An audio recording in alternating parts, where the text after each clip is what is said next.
Olá, seja bem-vindo ao canal Sociedade Pura, especialmente a rubrica Direito Simples com Lia Monteiro. No vídeo de hoje vamos falar sobre as principais novidades do Código Penal. Se você não sabe, foi aprovado o novo Código Penal angolano que começou a criminalizar comportamentos que anteriormente não eram tidos como crime. Por isso nós achamos essa uma questão de utilidade pública e decidimos partilhar consigo as novidades do novo Código Penal. Mas antes de continuarmos, se ainda não subscreveu o nosso canal, gostava de convidá-la a subscrever, ativar o sino. Quando for ativar o sino, escolha a opção todas as notificações. Assim, sempre que lançarmos um novo vídeo, você será informado. E mais, partilhe esse vídeo nas tuas redes sociais e deixa o teu like. No dia 11 de novembro de 2020 foi aprovado o novo Código Penal angolano, que veio revogar o Código Penal português de 11 de setembro de 1886. O Código Penal português vigorou durante 45 anos no Estado angolano, mesmo após a proclamação da independência. O novo Código Penal foi aprovado pela Lei número 38/20 de 11 de novembro e revogou o Código Penal português, como referi, pelo facto daquele estar desajustado à nova dinâmica social e à nova dinâmica criminal angolana. Nos últimos tempos temos vivenciado um conjunto de práticas intoleráveis que atentam direitos e que atentam um verdadeiro Estado democrático ou que são contrárias àquilo que se pretende com um verdadeiro Estado democrático e de direito. Por isso, nosso legislador criminal decidiu tipificar como crime alguns comportamentos que estavam desregulados. Uma nota que gostava de referir é que em Angola, para que determinada lei tenha força obrigatória, ou seja, de cumprimento obrigatório, é necessário que seja publicada no Diário da República. E mais, é necessário que se dê um prazo para que a população, os cidadãos angolanos, conheçam a nova lei. Esse prazo que se dá para o conhecimento da lei é designado em direito por vacatio legis, que compreende a data da publicação da lei no Diário da República e a data da entrada em vigor. A partir do momento que a lei entra em vigor, as práticas cometidas depois daquilo são tidas como crime e dão lugar à responsabilidade criminal. E no caso do novo Código Penal, o período de vacatio legis, ou período de conhecimento da lei, é de 90 dias, ou seja, 3 meses. I never made it, but I know what it takes. I'm motivated by a mix of emotion, got my statement. A primeira grande novidade do nosso Código Penal é a possibilidade ou a abertura de exceções para a prática do aborto ou interrupção voluntária da gravidez. Diferente do Código Penal de 1886, que não abria qualquer exceção à prática do aborto, o novo Código Penal veio prever 3 situações que, caso o aborto seja cometido, nesses termos, há lugar à exclusão ou ao fim da responsabilização criminal ou a aplicação de uma pena especialmente atenuada ou a aplicação de uma pena mais branda. O aborto não será punível ou dará lugar à aplicação de uma pena especialmente atenuada nos seguintes casos. A primeira exceção é o caso em que o aborto é a única forma de evitar que a mulher morra ou que ela tenha grandes lesões físicas ou lesões psíquicas. Nessa situação se admite o aborto, mas para tal é importante que seja passado um relatório médico que ateste essa situação, passada por uma instituição hospitalar reconhecida e por um médico que reúna todos os requisitos legais, um médico idôneo. A segunda situação é o caso em que o feto mostra-se inviável, ou pela existência de alguma deformação, uma formação congênita, ou pela impossibilidade de sobreviver o período normal para uma gravidez. Nessa situação também se admite o aborto mediante a apresentação de uma certificação escrita que deve ser assinada e que de facto ateste essa situação de inviabilidade do feto. E a última situação é o caso em que a gestação tenha resultado de algum crime contra a liberdade ou contra a autodeterminação sexual. Dito de outro modo, caso a gestação tenha resultado de uma agressão sexual, de uma violação ou de um estupro, se admite aqui a prática do aborto. Mas é importante primeiro que a vítima, caso seja maior, preste queixa para se comprovar que de facto houve um crime de violação, e depois é indispensável que o aborto seja cometido que o aborto seja praticado nas primeiras 16 semanas da gestação e careça ainda do atestado do Ministério Público. O Ministério Público precisa dizer, não, de facto foi posto uma ocorrência ou foi prestada uma queixa e se comprova que houve aqui agressão sexual ou violação, está liberado o aborto. Por fim, nessas três situações é importante que a mulher ou os seus representantes legais, pais, tios, sejam informados sobre as consequências ou as possíveis consequências ou complicações do aborto. Eu referi que se for maior ela presta queixa. Se tratar de uma menor, os seus tios, pais ou representantes legais de um modo geral é que têm a obrigação ou o direito de prestar queixa. A segunda novidade é a criminalização do assédio sexual. Se você não sabia, não existia qualquer norma no direito angolano que criminalizava o assédio. Mas agora já podemos aferir nos termos do artigo 186.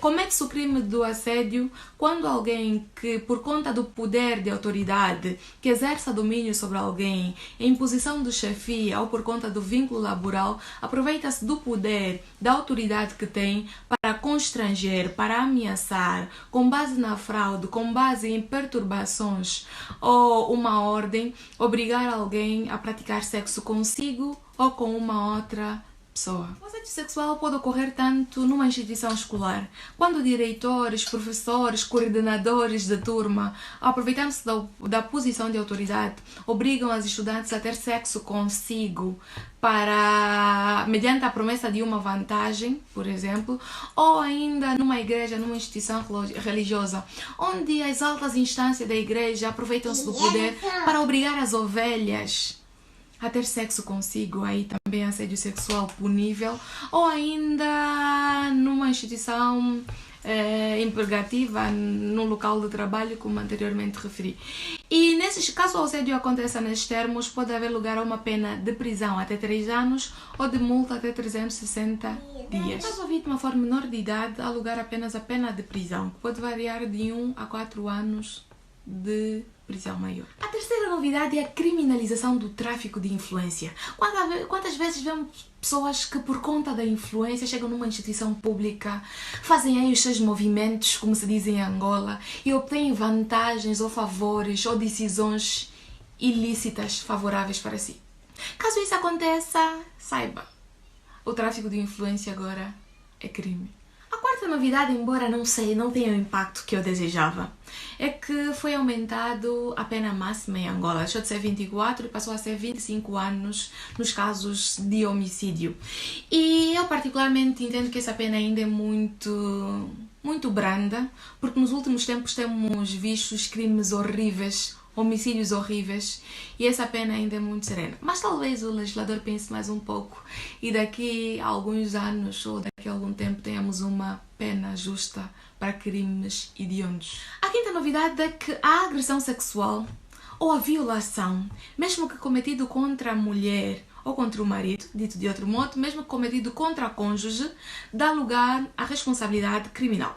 Se você não sabia, no Código de 1886 havia apenas responsabilização criminal em virtude de uma violação se o crime fosse cometido contra uma mulher.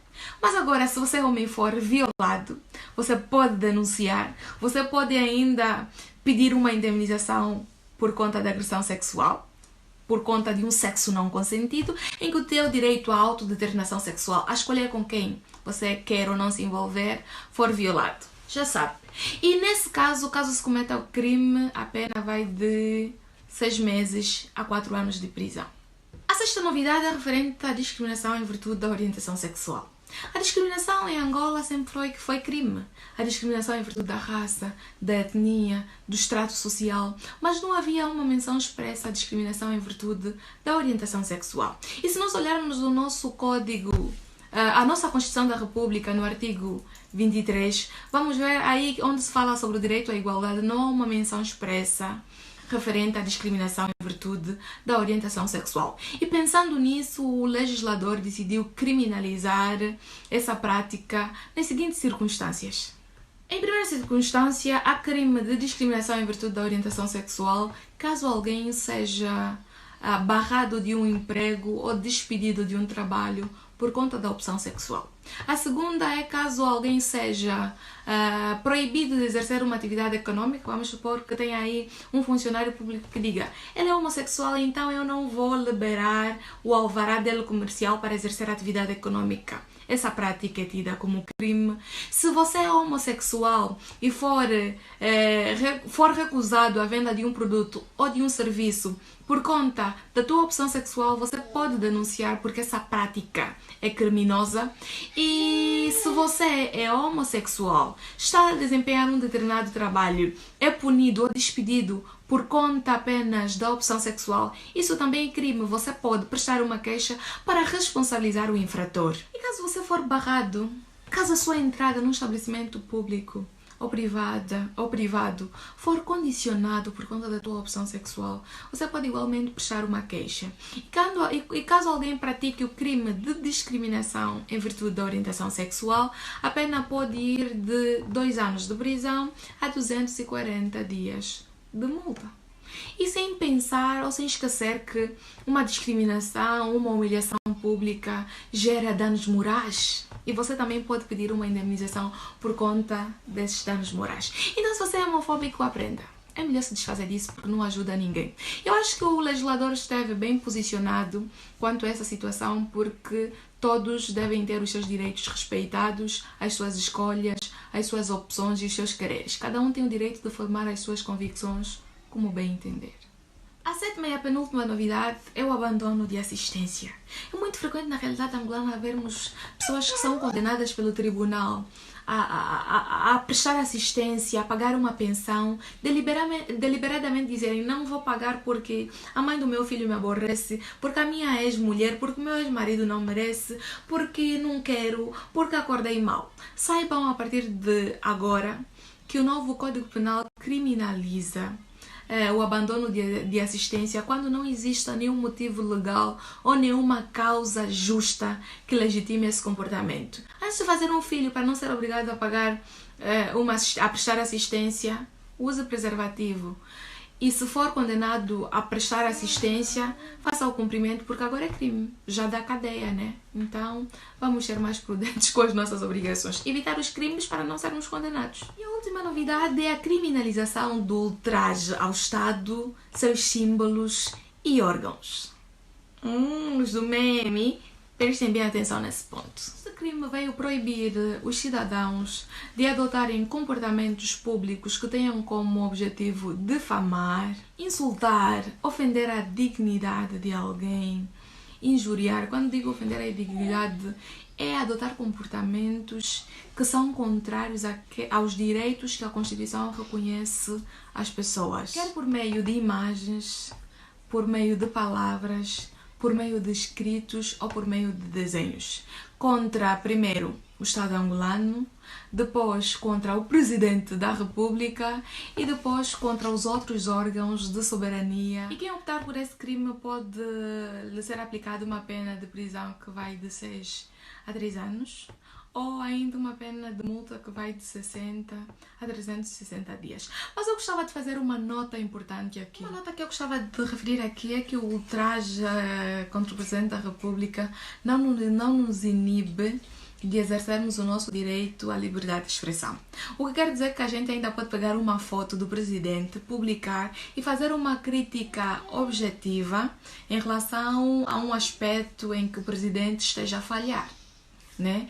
Porque o Código Civil nos permite publicar foto de pessoas públicas ou que pessoas que, dada a notoriedade, não se precisa de consentimento, porque o que se proíbe no ultraje é insultar. Quer dizer que os memes insultuosos, os memes ofensivos, os memes difamatórios que dizem o Presidente cometeu um crime, lhe imputam um crime que ele não cometeu, ou digam alguma coisa que atente à honra do Presidente, isso sim é crime. Porque ao fazermos uma crítica estaremos dentro do nosso direito à liberdade de expressão. Até porque se existir uma norma criminal que atenta à Constituição, essa norma é inconstitucional Constitucional e pode ser revogada. E nós temos direito a manifestar os nossos pensamentos. De dizer, eu não concordo com a governação do presidente, ou eu concordo com a governação do presidente.